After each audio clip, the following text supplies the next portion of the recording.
હવે સાથે એક ટોપિક આજનો એ પણ છે કે જે ધોરાજી નગરપાલિકાના પ્રમુખ જ્યારે ચૂંટણી જાહેર થઈ ત્યારે પણ એમનો વિડીયો વાયરલ થયો હતો, હાથમાં દારૂની બોટલ હતી. એ લોકોએ જવા દીધું કે ચાલો ને જે હોય એમનું છે. પછી તેઓ પ્રમુખ બન્યા. એમનો બીજો વિડીયો વાયરલ થયો કે એમને ખબર નથી કે મુખ્યમંત્રી કોણ છે. નરેન્દ્ર મોદીનું નામ લેવામાં આવ્યું. આજે 13 દિવસ થયા અને અચાનક એમણે રાજીનામું આપી દીધું. હવે રાજીનામું આપ્યું છે કે લઈ લેવામાં આવ્યું છે તે પણ સવાલ છે અત્યારે તો. સંગીતા બારોટની વાત કરું છું, ધોરાજી નગરપાલિકાના પ્રમુખ. ખબર છે બેન, રાજીનામું એને આપી દીધું નહીં, એને અપાવડાવવામાં આવ્યું હોય. જો આપી દેવા જેવી નૈતિકતા હોત તો એ સ્વીકાર જ પણ નહીં. કારણ કે વિડીયો તો જૂના હતા. પોતાના તમે જો દુનિયામાં તમે ગમે તેને છેતરી શકો, તમે તમારી જાતને છેતરી શકતા નથી. આપણને આપણા અવગુણ તો ખબર જ હોય. તમને મારા અવગુણ ભલે ખબર ન હોય, મને તો ખબર હોય ને. અમારા કેટલાય 18 વાંકા છે. એમની બેનને તો ખબર હતી જ કે એનો આ પ્રકારનો ઓલા એક તો દારૂ વાળો વાત આવી હતી, બીજો હુક્કો પીતા હોય એવી પણ એનો વિડીયો જાહેર થયેલો. તો આ તો જાહેર થયેલાની વાત છે. બીજા કેટલાક નહીં પણ જાહેર થયા હોય ને. પણ એ બેનને ખબર હોય એમ, બેનને ખાલી ખબર હોય એમ બીજા કોકને ખબર હોય ને પાછું. કોકે કીધું હોય ને કે આ બે તો ખાલી જાહેર કર્યા છે, કેતા હોય તો હવે ત્રીજો હજી કરું જાહેર, એમ સમજી લ્યો. એટલે એને એની જાતને વિડ્રો કરી લીધી હોય. એને પોતે નહીં, કરાવવામાં આવી હોય. કારણ કે ત્રીજો વિડીયો હવે જો જાહેર જે થવાની વાત આવી હોય એ કંઈક ભયંકર હોય કદાચ. તો સંભવ છે કે પાર્ટીએ મોઢું બતાવવા જેવું ન રહે. શું આમાં કઈ હતું નહીં કાઢી લેવા જેવું. તમે આવો જેનો વિડિયા જાહેર થયા હોય એને તમે પેલા તો બનાવો છો, એ મોટી વાત છે. આ ભારતીય જનતા પાર્ટીમાં એ પ્રોબ્લેમ છે. પેલી તો સવાલ એ છે કે આ વાત તો જગ જાહેર હતી. જે વિડીયો અત્યારે બહાર આવી ગયા એ તો પેલા વાત આવી ગઈ હતી કે બેને આવી રીતના એના વિડીયો જાહેર થયેલા. તમને બીજું કોઈ હારું માણસ મળતું? આમ તમે નારી સશક્તિકરણ, મહિલાનું જે સન્માન, નારીનું સન્માન, નારી ગૌરવ, મહિલા ગૌરવની વાતો કરો, બેટી બચાવો, બેટી પઢાવો, આવું બધું વાતો સૂત્રો બૂત્રો કરો. તમને હારા માણા કોઈ મળે નહીં. જેની છબી દાગદાર છે એને તમે છે પ્રમુખ સુધી બનાવી તો દો જ છો. પછી ભાંડો ફૂટે ને પછી તમારે વિડ્રો કરવો પડે, એ જુદી ઘટના છે. ત્યાં તો રેવડી દાણ થઈ, આબરૂ ગઈ, પછી તમે બધો વહીવટ કર્યો. તો પેલા તમને હુજે નહીં. પણ એ મેં તમને રિધિબેન કીધું ને એમ કે અશ્વિનભાઈ મહેતાને હરાવવા છે ને મોદીને જીતાડવા છે. એમાં ભાવનાબેન જેને એને પ્રમુખ બનાવવા છે કોઈ પણ ભોગે.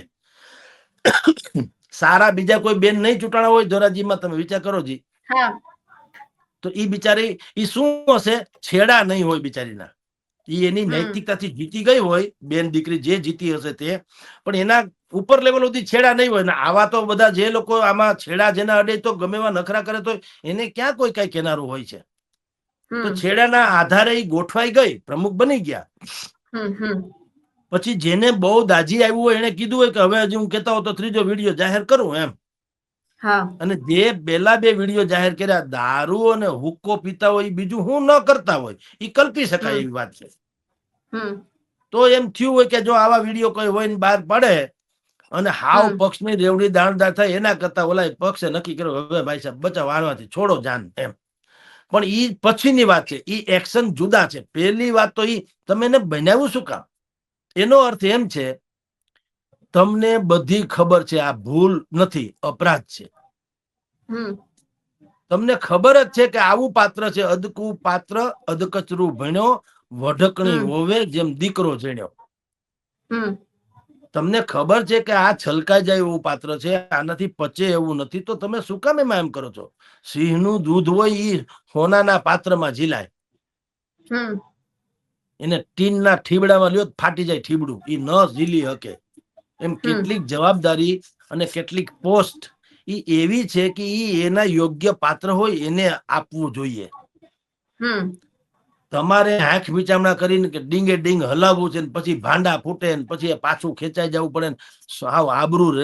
આ તો એ લોકોને જોકે પડી નથી જુદી વાત છે, પણ આબરૂ દાણા દાણ થઈ જાય હવે પછી એનો ક્યાંય મેળ ખરો? તો એટલે જ કહું છું કે ઈ બેનનો અપરાધ કરતા વધુ અપરાધ ભારતીય જનતા પાર્ટીના તથાકથિત શીર્ષ હાઈકમાન્ડનો છે. બેન તો જેવા હતા એવા તમને ખબર તો હતી, બેન કઈ છુપા છુપું તો હતું નહીં. તોય તમે એકેયને એવું ન થયું કે ભાઈ ધોરાજીની જનતા જે છે ગણમાન્ય, જેને આપણને સારા માણસ માનીને ચૂંટી કાઢ્યા છે, જેની અપેક્ષા છે કે આપણે સુશાસન આપીશું, તો આપણી ફરજ છે કે એને કારણે આપણે સારા વ્યક્તિને પ્રમુખ બનાવીએ. ઈ છે નહીં. એટલે આ બધી મેં જેમ અગાઉ આપણે ચર્ચા કરી એમ કે પ્રજાને બુદ્ધિપૂર્વક એને જે ડિમાન્ડ કરે ને એવી રીતે ઉલઝાવી નાખો એટલે આપણું ઢંકાઈ જાય ને બધું રે. એમ કે અપરાધી બહુ વધી ગયું તો વિકાસ સહાય કહી દે બધાને 100 કલાકમાં બધા અપરાધીઓના લિસ્ટ બનાવો. તો પ્રજા મને તાળીઓ પડે, હા હા હા જુઓ સરકાર જાગી ગઈ. એટલે પણ હું લિસ્ટ બનાવીને કરી હું લીધું? હપ્તા વધાર્યા કે બીજું કઈ? તો શાંતિ સ્થપાઈ જવી જોઈએ ને. તમે લિસ્ટ બનાવી અને એક્શન લીધા હોત તો અત્યારે આપણે સમાચારના પાના છાપા કોરા નીકળવા જોઈએ કે ભાઈ એ નીચે અમારે સમાચાર લખવાતા પણ કોઈ ક્રાઇમ એ બન્યું નથી ને બધું શાંતિ છે, તો હવે સમાચારના પાના ઘટાડી નાખીએ છીએ ભાઈ સાહેબ, કારણ જગત શાંત થઈ ગયું છે. એને બદલે છલકાઈ જાય છે. એ શું કામ? કારણ કે તમે ખાલી લિસ્ટ બનાવ્યું, યાદી બનાવી, ડાયરીમાં નામ લખ્યા બુદ્ધિપૂર્વક ને. અહીંયા કાઠિયાવાડમાં તો શબ્દ છે ડાયરીમાં કોના નામ લખાઈએ, તો એ ડાયરીમાં નામ લખ્યા તમે, અને નામ લખીને શું કરવાનું? તોડ પાણી જિંદાબાદ.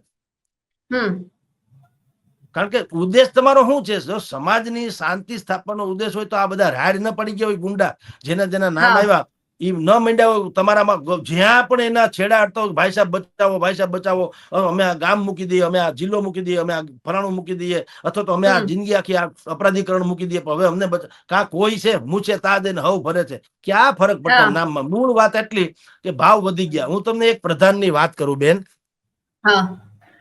એક પ્રધાન વિશે, એટલે કે હકીકત છે પણ ખાલી નામ ન દેતો એટલું જ ફેર છે. એક બહુ મોટા પત્રકાર હતા, બહુ મોટા પત્રકારિણી. એને એક અહીંના ગુજરાતના એક બહુ નામચીન એવા રાજકીય વડા હતા, એને પૂછ્યું કે ભાઈ તમારો એવો દાવો છે કે અમે ગમે એમ કરીને ધારાસભ્યોને મેનેજ કરી લઈએ છીએ અને સરકાર અમારી ટકાવી દઈએ છીએ. તો બેન કે મારો પ્રશ્ન એ છે કે 182 ધારાસભ્યો છે, તમે બધાને મેનેજ કરી લ્યો છો, તો મારે તમને પૂછવું છે ઈ કે કોઈ સજ્જન માણસ નથી મેનેજ ન થાય એવો, કોઈ એમ કે નિષ્ઠાવાન નથી, કોઈ પ્રમાણિક નથી કે બધા તમે એમ કે મેનેજ કરી લઈએ? તો ઓલા ભાઈએ કીધું કે ના ના ના એવું નથી, ઘણાય છે નિષ્ઠાવાન પ્રમાણિક. તો કે તો એનું શું કરું? એ કે ઈ મોંઘા પડે. એ મેનેજ તો ઈ મોંઘા પડે. તમે આ ઘડિયાળ લેવા જાઓ તો 10,000 ની આવતી હોય, રાડો લેવા જાઓ તો લાખ ની આવે, પણ આવે તો ખરી.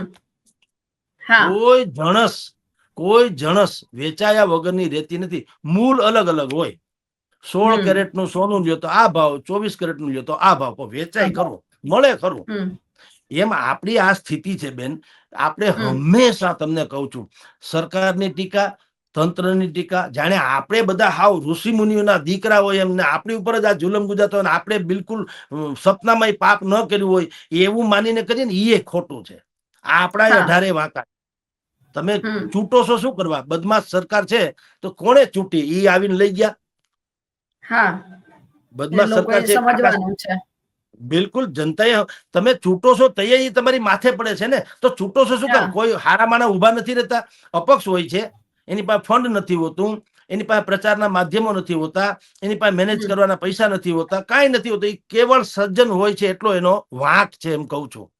પણ એ ઉભો હોય કે ભાઈ જો મને મત આપો તો હું આપણા મત વિસ્તારમાં જે કઈ સારું થશે કરું. કા નથી મત આપતા ત્યારે તમને નાતે નડે, તમને પ્રદેશે નડે, મેરાવાલા બધું નડે પક્ષ ને. પછી તમારે કોલસાની દલાલી કરવી છે ને કે ભાઈ અમને આ કાળા હાથ થાય નથી ગમતા, ક્યાંથી હાલે? એવું હોય કોઈ?